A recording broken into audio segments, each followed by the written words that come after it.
Available assessment of the 2030 Agenda and Agenda 2063 implementation progress indicate that most African nations are off track to achieve the target and set goals of the two development blueprint within the set time frame.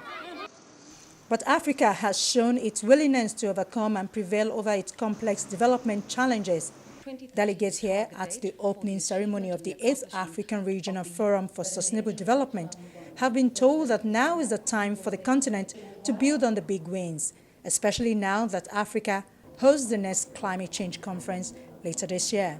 Africa needs to be compensated justly through market mechanisms. We can create 360 million jobs. We can get $3 trillion off of our carbon because we are saving the world. This is the victory that Africa needs to take to Sharm el-Sheikh. Highlighting 5 priorities that could help inform deliberations in Kigali, the United Nations Deputy Secretary General says there is a need to accelerate gender equality and economic transformation. We are far from where we need to be. Debt to GDP ratios have risen to almost 70%. Today, 17 African countries are at risk of debt distress, and 4 are already in debt distress.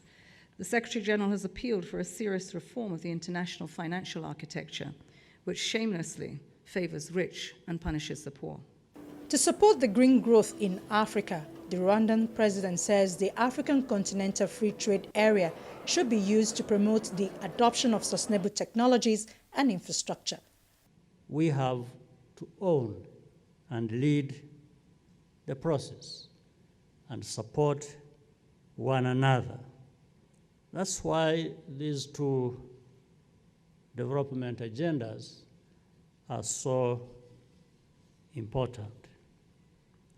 It's about ensuring the stability and prosperity of our continent so that our young people can have the future they deserve. This forum capitalizes on Africa's Decade of Action, which is a critical decade to reinvigorate the continent's pace to attain the SDGs, realize Africa Agenda 2063, and fulfill the Paris Agreement's ambitions. The road to achieving these objectives is somewhat difficult, but many delegates say their priority is to ensure that building the Africa we want does not remain just a slogan.